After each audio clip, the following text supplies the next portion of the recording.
I think 2 hours, maybe 3 hours. Yeah, yeah. Welcome. So I think, yeah, I think the trains are now coming regularly. Yeah, but I don't know at the moment. For example, in Germany, you have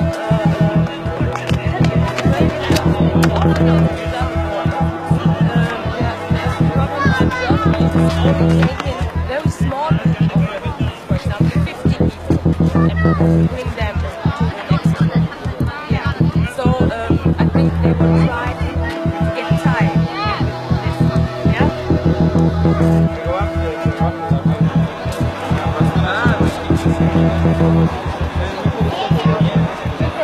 Yeah. Can I take a picture? Yeah.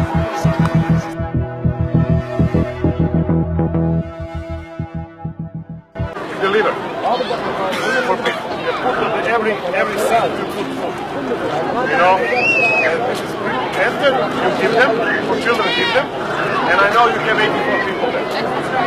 And we will do it, okay?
Okay, then let's try another one.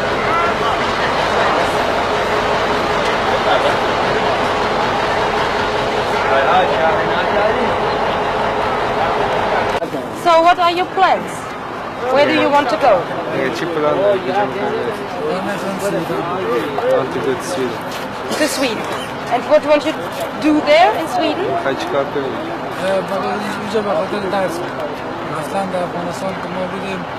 ما را اصلا ما در دولت قندار بودیم اوجا ما را اصلا طالبا هیچ به درس نمیمان اذیت آزار ما میکرد یعنی مجبور شد که ما He also wants to study. He says when we were in Afghanistan, we were living in Kandahar and Taliban, they won't let us to study.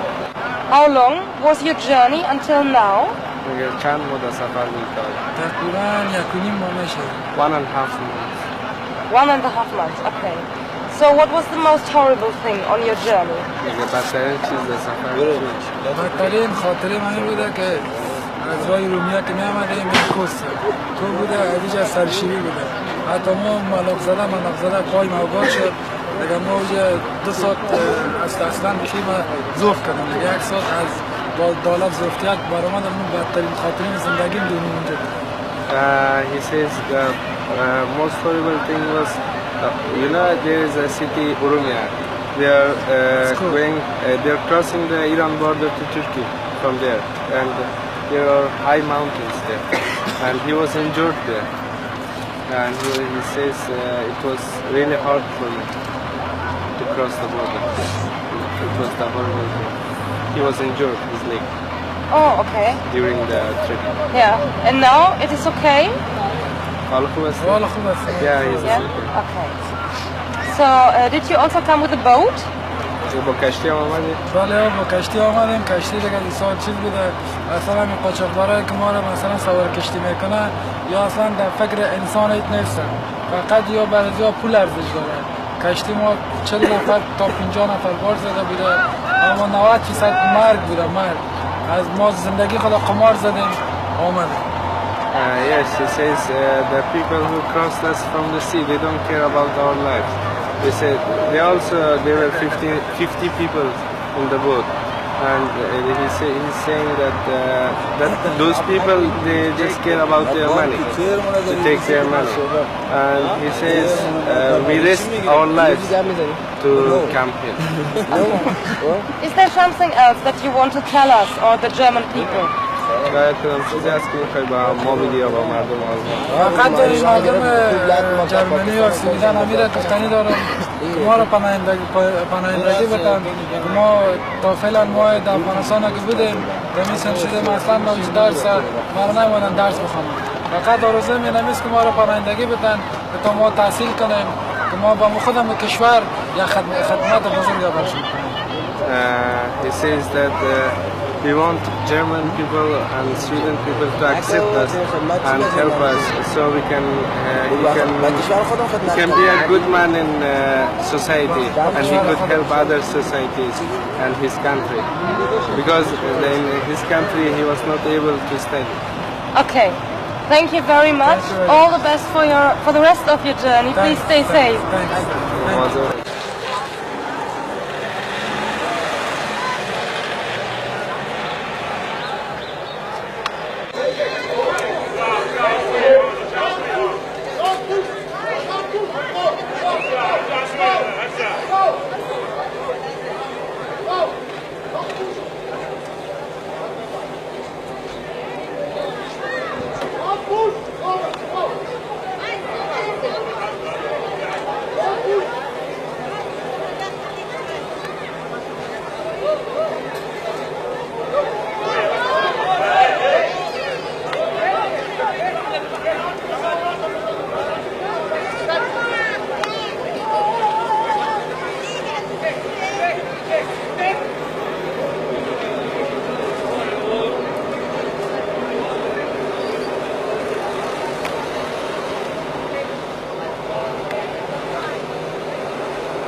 Maybe if you want to give us an interview.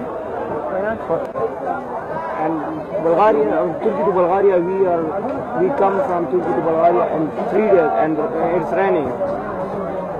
You know, in 3 days it's raining. All of the friends, conditions very bad.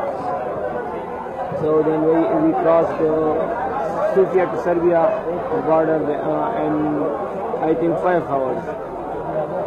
Then Serbian people treat us good people. Then we go to Croatia, and now we are here. You have any trouble with the police in some Only in Bulgaria. Only in Bulgaria? Only in Bulgaria. Okay. Not there. Okay. What they're doing in Bulgaria? They beat the people? Beat the people very badly. And treat us like animals, not a human. Okay, really? We didn't know what he treat us. Really? So bad? So bad. Okay. So we asked you if you want to give us an interview. Yeah, But it's forbidden for us. But we would like to tell your story. When we come to Bulgaria, the police shoot one up and one down. When they shoot one person, he killed. He died. Where? In here. In Bulgaria? Yeah, in Bulgaria. One of my group person is dead, and then they are. It's what? It's dead? Dead, yeah. They shot him? Yeah, he shoot him. Yeah, he shoot him. He dead. Really? Yeah, really. Who shot him? The police. When I look that way, one shoot up, we put with hands like that. When you shoot, we look this way. My friend is fell down. He dead. And Bulgaria police also they beat my friend in here. Both I think In Bulgaria? In Bulgaria, yeah. And how long?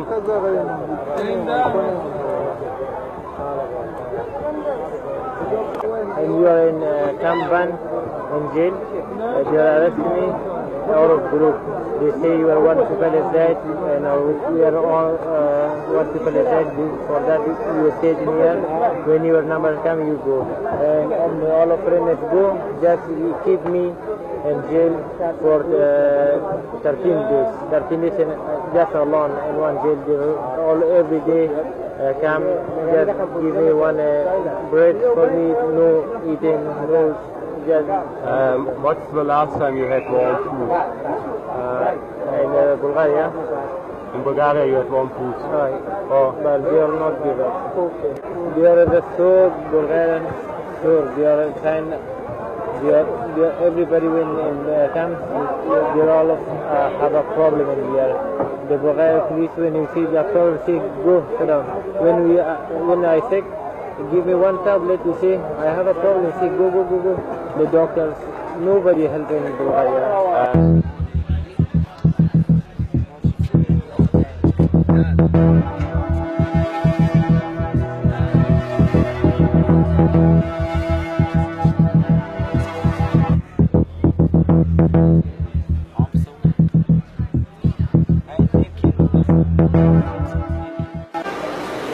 Hello, we are in front of the main train station in Salzburg, Austria. We have built up, like we did yesterday as well in Serbia, but now here a mobile charging station for cell phones.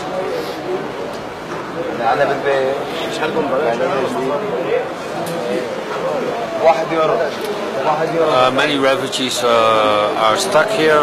We talked with some of them. They are already here since yesterday.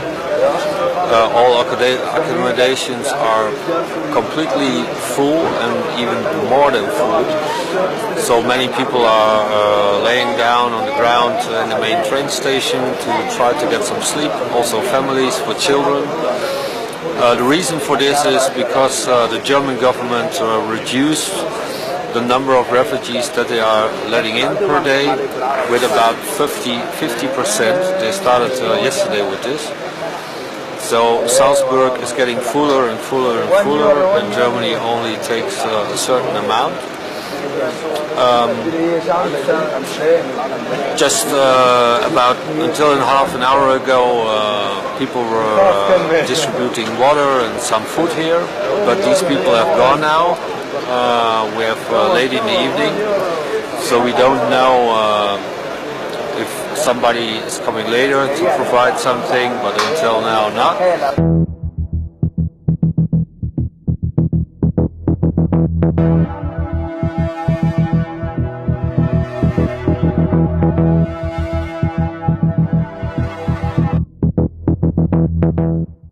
Vicky, you were part of the Kosovo-Wuppertal convoy to the Balkan route.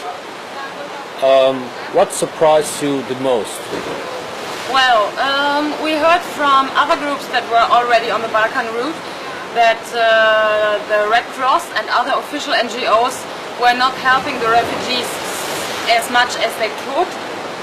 But it was really interesting to see that in the bigger camps, most of the Red Cross groups were only there from 9 in the morning till 3 p.m. But most of the refugees came in the evening or even in the night, so there was no help for them at all from the officials. What was really shocking for me was that some of the self-organized volunteers said that the situation in the camp was real good. And there was even one person that said that it was okay that a refugee was beaten up by a police officer because he left his zone. this was really shocking for me, and yeah, it was hard for me to handle this and to work with those people.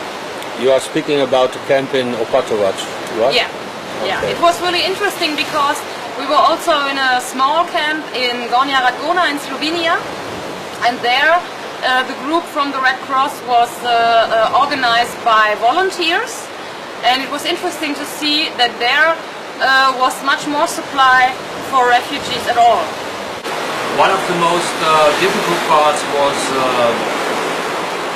how to support self-organization, how to act on one level with each other, refugees and other people. In some camps it was impossible, like in Opatovac in Croatia. That's a straight organized camp, but in Gornja Radgona in Slovenia that was a big problem as well. We managed to do self-organized work and support self-organization of people at the motel at the highway near Sid, where we built up a mobile charging station for cell phones. And we also could do that in Salzburg at the train station. But in the camps, that's really a big problem.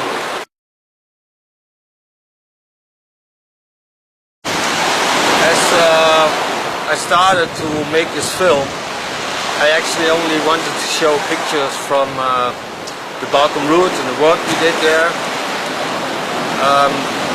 I'm at the Canarians now, at the Canary Islands on Tenerife, Boca Congreso. Last week, several refugees drowned and tried to cross on the Atlantic, this water here, coming from Morocco to the Canary Islands. So everywhere where you are in Europe, if you go to the outer border, you are confronted with EU border policies, which already killed about 25,000 people. I am able to come with a normal ferry or a plane here because I have this document. And for me, it's unbelievable that I am capable and privileged of traveling everywhere just because of this stupid little paper. And other people have to go in the hands of smugglers on small boats, risking their lives because the European Union and all their states, member states, governments are not allowing them to take a normal plane or a normal ferry, which is very, very disturbing and killing a lot of people. And somehow I think there's not enough anger and protest inside the European Union against this policy. It's inhuman, it's killing people, and it has to stop. It has to stop now.